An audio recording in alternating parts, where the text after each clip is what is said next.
So when you have been running Battle of Ideas for all these years, you've probably learned a lot about the value of letting people that you don't agree with you speak.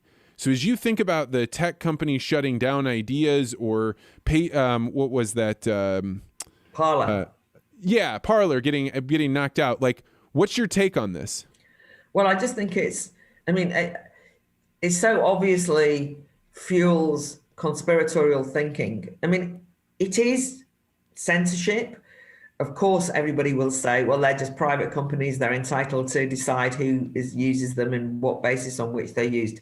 But the treatment of Parler is an example where you see something more sinister happening, I think, because there you have a situation where you say, I'm knocking you off Twitter because I don't like your views, go elsewhere, start your own platform. You can't use Facebook anymore because Facebook have decided that, go use your own platform. So a new platform emerges, which is Parler, which, by the way, I've got no interest in because this doesn't appeal to me because I think it's too much of an echo chamber, but that's not the point. The point is a new platform is created, and then the big tech companies refuse to allow that new platform to happen by taking away, either YouTube, taking away their space, and all the things that have happened. Now, what does that say to people? It says that millions of people are not allowed to have an opinion, and they're not allowed to be heard, and they're not allowed to read things that they want to read. So then, this is why I think it fuels conspiracy theories. People start to say, what is it they don't want us to know? Why don't they want us to know it? We'll find alternative ways of communicating. I mean, the number of people who keep contacting me on Telegram, or I can't remember what there's various of the kind of more encrypted groups, and people sort of, in other words, they go deeper in as much as they can. I mean, at this rate, people will start writing letters to each other, might even phone each other. But what's happening is not that people will stop communicating with each other. They will find ways of communicating outside of the public realm. And that whether we like it or not, Twitter and Facebook and these big platforms have become like the public square. And to therefore remove those people whose views Twitter and Facebook have decided don't fit in with the narrative seems to me to be an explicit admission that they're going to censor things according to only one way of understanding the world. How dangerous is that? Yeah, to me, the tech companies doing this was like making the final wave of the flag that says, government, just so you know, we decide who becomes president, who become representatives, senators.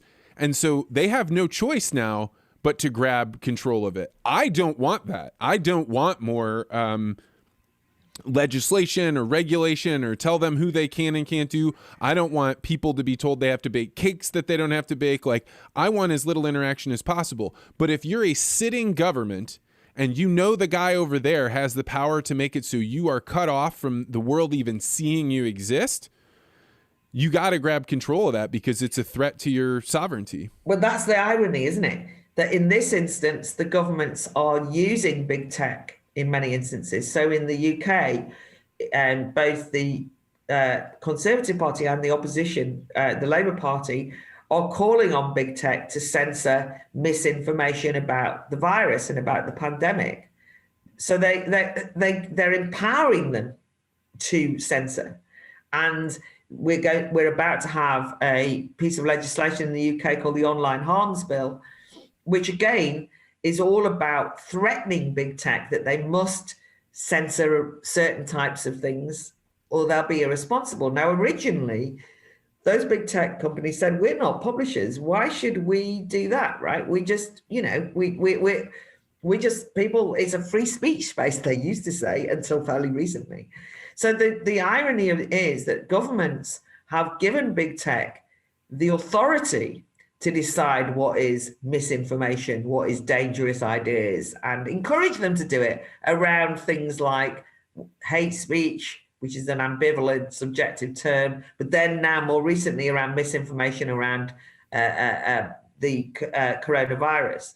Once they've given them that authority and demanded it, I mean, I saw AOC, demanding in America, I want you to tell us what you're going to do to remove misinformation, right? You then do that, They then do it. And in this instance, of course, the Democrats might be delighted because they've taken out their opponent, right? But what happens if Twitter decides to take down Biden's Twitter account, right? Who decides? You know, are you going to say, oh, they're okay? Well, that becomes the mob. The mob decides that. And like, we've created a digital mob that in many ways it's its own nuclear weapon, right? Like, you can either knock somebody out so they can't communicate. I think one of the biggest challenges with this, the misinformation, is the government was clearly and demonstrably wrong as they went through coronavirus. They said things that they later literally said the opposite of. And there's no price to be paid there except for if somebody was kicked off for arguing when the government said that you shouldn't wear masks, do they get to come back on after the government changes their position? I doubt it. No, well, that's a problem. But also, in a situation where you have something so novel as a coronavirus, where the scientists don't understand everything about it, let's be honest, where you have a new variant now. So, of course, it's not even a done deal. How can you say that the science is settled or done? How can you allege that you know exactly? And some of these issues are political. There is a debate to be had, surely, about the cost of lockdowns, because there is a huge cost of locking down society. The UK is locked down completely now, right? And there is a big cost. I know nothing about where you guys are at with coronavirus. We're completely locked down. Everything's closed, right? So we're locked down. There is a huge economic cost going to emerge from that. There's also mental health costs. There's the fact that they're cancelling operations for people with cancer. You know, all of these things are going on. Now, I don't mean that's me simplifying what the arguments against lockdowns might be. The arguments for lockdown are that this stops transmission.